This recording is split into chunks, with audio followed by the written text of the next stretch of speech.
This Chad's Media production is brought to you by Alliance Bank. Visit us today at alliancebank.com. I will not be slow today. Probably tack that hip and then whoop, whoop, whoop. Okay, right now, if it does that, if I can short hop it or something, pick it up, probably gonna take a knee. I actually tried to quit because I was scared of getting injured again.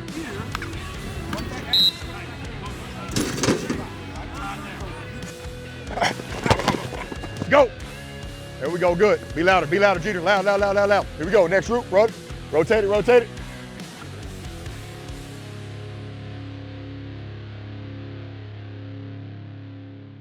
It's officially football time in Texas.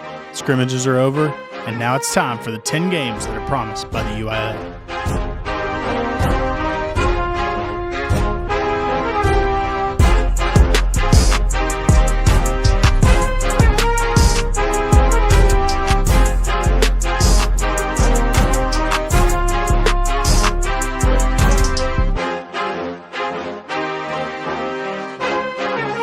For most players, it's business as usual, but for some, it's a milestone of a longer journey to get to this point.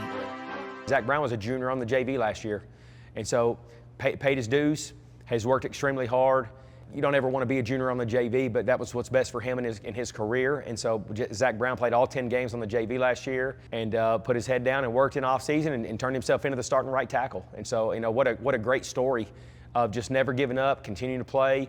Everyone develops at a different time. And so, you know, those juniors, those ones that'll stick with it and keep playing and keep getting better, most of the time, good things happen to them. It just does. And so Zach Brown's one of those kids that just kept his head down, kept working, may have not liked where he was, but took it and worked hard, and now he's our starting right tackle and playing incredible football right now. Gosh, Zach's story is so phenomenal. I got a couple snaps my sophomore year, but when we played Maybank at home, Braxton Wall threw a pick, and I decided I wanted to go make a tackle. Well, I got ran over and I broke my leg. Yeah, tibia and fibia. I actually tried to quit because I was scared of getting injured again. I told Coach Medlock, he's like, well, I don't want you to quit because I know you're going to regret it, son. You're going to regret it. When we got here, Zach was in the spring of his freshman year. We could see that he was a pretty athletic kid. And so, you know, he's going to play JV as a sophomore, and that was great. And you know, 99% of sophomores are great with that. They just want to play. Where can I be to play every play? And that was a situation where he was in, and he actually broke his ankle during a JV game as a sophomore. And it was obviously put him out for the year. The rehab was long, just like any time you break an ankle. Summer going into his junior year, and because he had broken his ankle, and we had some guys back, and you know, Vincent was getting really quickly taking over as one of the cogs of our O-line going into 23. After the injury, he was probably going to play on JV again as a junior, and I don't think he was real happy about that. And he actually came to me and was like, Coach, I don't know that I really want to play anymore. And I begged and pleaded with him because I believed in the kid. I believed him. He had already gone through the rehab process, and it was that early in that summer, and he was lifting and he was back in full swing, but really still trying to get his feet back under him and get back to where he was as a junior. He played on the JV as a junior, had a great year, and then, man, all of a sudden, something just clicked with him, and he had an absolutely outstanding offseason. His strength in here in the weight room just went through the roof. Strength that I didn't even know he had in him. I mean, he bench pressed 275, and I would have never dreamed that kid, just with his body build, the way he's built, was gonna have that. So when we saw that, and the way he's moving around in our outside agility and speed stations, you know, he just kind of had that senior confidence about him. And I told Coach Faircloth, I said, man, he may have to be a day one penciled in starter right now. Zach has been outstanding this fall camp. Not only has he just been great as a senior, but the level that he's gotten better at has been amazing. Coach Mel was like, I've never saw this much improvement in a guy in 2 days.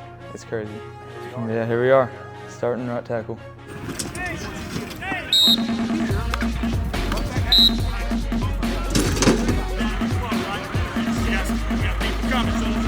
Wide down, take that open, need in the middle, and get it lifted with the inside hand.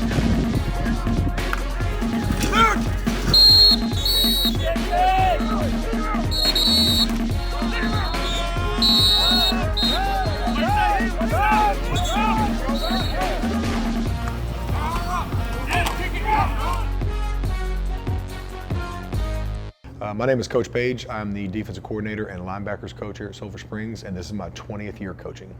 We're helping, and we're going to talk about some more with the linebackers. Now we're helping Creed. Here's your dig spot right here. Well, give me this. Go out wide and be number 3. Cubs split checks. Hey, we're not coming down here. We're just stepping and rocking. Stepping and rocking. Here we go. 2 reps apiece. 2 reps apiece. Get up in here. What are they going to do? He can hand it, but what are they going to do a lot of? Quick throw, right?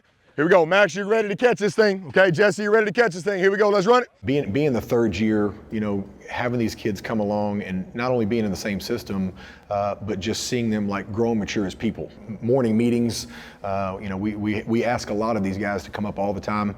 A lot of their personal lives, they give it to us. And now what's happening is they're starting to reap the benefits of all the time that they've put in. So we're really excited about this group of kids, not only just because of the talent level that we think that we have, but they're really bought into the system and have really come a long ways. I know for myself, you're always trying to find ways to win and always trying to find ways to get better. But when you know that you have a really good group and a really capable group, it really makes you try to step up as a coach even more so, because you know that this is a great opportunity for us, and we're going to try to leave no stone unturned to make sure that we can always have the best plan that we can put forth and the best kids in the right place wherever that may be to benefit the team. Basically just the job, all the hay's in the barn, the job's done. Like it's all ready and stacked to go, and now it's time to go to work. At some point, you're gonna have to bring it back out, and you're gonna have to use it to plant the field. And so the preparation has been put in, and so now it's time for us to take that and carry it over to Friday nights. I just think it's been a saying I've just kind of heard over time. I can't really give you an origin date of it or anything like that, but yeah, just I've heard that growing up, and just maybe, probably from my father or something like that. Just always it was with him. It was always in the preparation, having ways to make sure that you know that you're ready for what you're fixing to do, and when you have the preparation set in, you know that you can sleep at night. I've done everything possible, and now it's just going to play out how it's going to play out. Coach Newton, this is my 10th year coaching, 3rd year at Sulphur Springs. I'm the defensive ends coach and special teams coordinator. Well, now everyone understands the standard completely. We came in, set the standard high 3 years ago, and those kids took to it. They were hungry, and now the standard is the standard every day. We walk in with a chip on our shoulder and a fire in our belly, and we're ready to go. On that pass pro, I attack that hip, and then whoop, whoop, whoop, okay? What if he chooses him, but the guard blocks me? Does that matter? No, we're only worried about him. Go be a dude. Boom, boom, boom, okay, like they're gonna do. You guys are like, you started it. Here we go. Well, that's the only way, because normally you say step behind them. I say step up, but we're out, so you were going in, and then with the trigonometry of the stuff, and then we had the Pythagorean theorem going on. Here we go, set. We're having a lot of fun out there. Guys lying around, taking care of each other in the process, but we're as physical as we've ever been. We're as fast as we've ever been. It feels like it's been a lot of fun. You guys can see it, the kids are hungry. The coaches are hungry too. We play to make the playoffs, but we play to win in the playoffs. Plan we have in place, the program we have in place in here, it's what you need to win in the playoffs. Now we just have to go do it. So, just keep buying into our role, keep playing team ball, okay? Keep playing complementary football, whether that be D-line to linebackers, special teams to offense or defense, or offense to the defense or defense to the offense, whatever's needed to get done. I think we're going to do that. We're doing a great job of that so far. Oh, okay. Because it's only 17 people, no surprise. I have whoever's coming across. Some of my friends ain't show up, but every hand in that place gang get thrown up. Both my hands up in the air. Once I'm up here, I just don't care. Some of these things I got to share. For anybody out there willing to hear, it's the stars.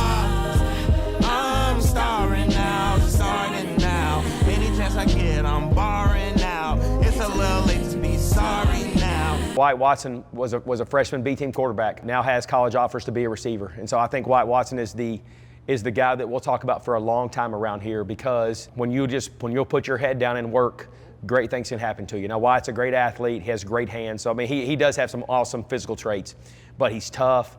We ask our slot receivers to block linebackers. Wyatt will put his nose in there every single time. He always has a great attitude. He's extremely competitive, and just put his mind that, hey, you know what, I'm going to be a college football player, and turn himself into one. Wyatt Watson, receiver, senior. I wasn't a big guy. My parents kind of took me around and was like, okay, we're going to play baseball this year. Now we're going to go play some soccer. Now we're going to go play some football.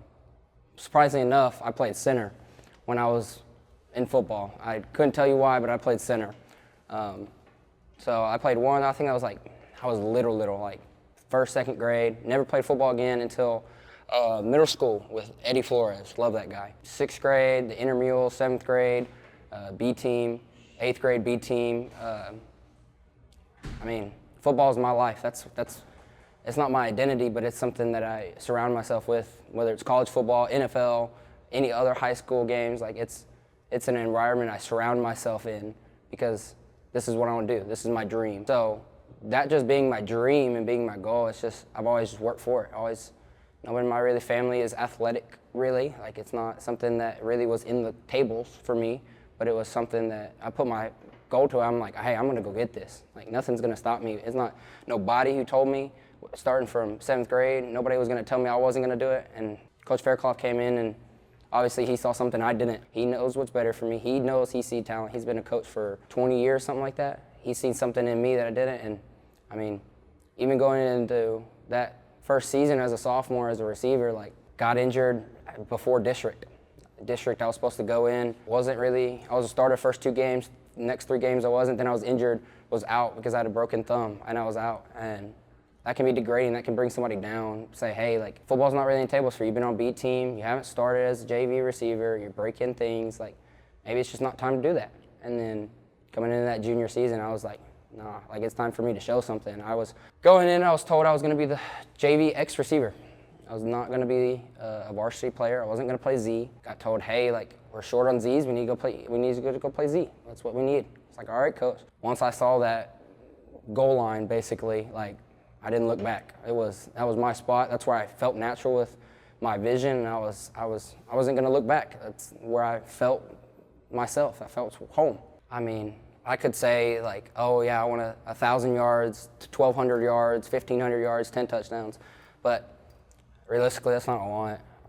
I could have 0 yards, 0 touchdowns, and they could put me at right guard for all I care, or a D lineman, or a safety, or whatever they want to put me at, as long as I'm winning football games. That's what I'm here for. That's what we're all here for, to win football games. Winning takes care of a lot of problems.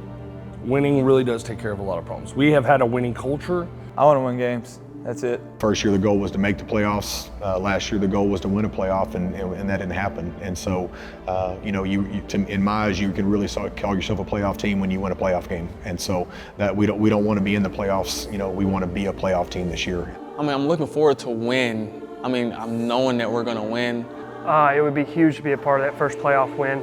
Winning a playoff game for the first time in a while, being the quarterback, that would just be unreal. Be placed in Sulphur Springs history that we won a playoff game. Coming in this year, just knowing like what we have and knowing the offense we got and the defensive players that we got on the field, I'm excited. This is probably the most talented team we've had since I've been here in my 4 years. At every position, we are talented. That's the only way to put it. Now it's just the mindset that we got to have. Our mindset is we have a long way to go. And so, as we'll come to practice, and our mindset is we have a long way to go. Just keeps you humble, keeps you improving, we hope. It's just win this day. If we can just win this day, that's all we can really do. We're gonna have to fight. We're gonna have to come together as a team. But this year, we're more than capable of it. Win state, we have that in our eyes right now. Trying to be better as a team, as a whole, as a family, man. Just trying to be great. We got a lot of competition, so we gotta prepare for it. Me as a coach, every week I'm thinking that we can go win a game. That's just me. I don't care how the practice look. Friday night, we're going to turn it on, we're going to win the game.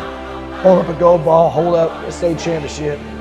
It's amazing. It's been an early exit, but yeah, just give it my all, make it deep in the playoffs, and just enjoy my last year as a Wildcat. The next step is to go win a gold ball and be district champs. Like that's the next step. We tasted it, we've almost there. Now let's go do it. Let's go win us a district championship. And let's go make us a run in the playoffs. Like, if we come out of this district, I mean, we ain't gonna see too much more that's better than the guys that we gonna already see. Bring it on. We'll beat anybody. We'll play anybody. We're working every day to achieve that and to continue to make sure that goal's in front of us. That, man, we want to win a goal football and raise that thing in the air and celebrate that, not only with our team, but with our fans, their parents, our band, our cheerleaders, our student section. Man, we just have such a great support group here at Sulphur Springs, and to be able to celebrate that gold ball with them would be incredible.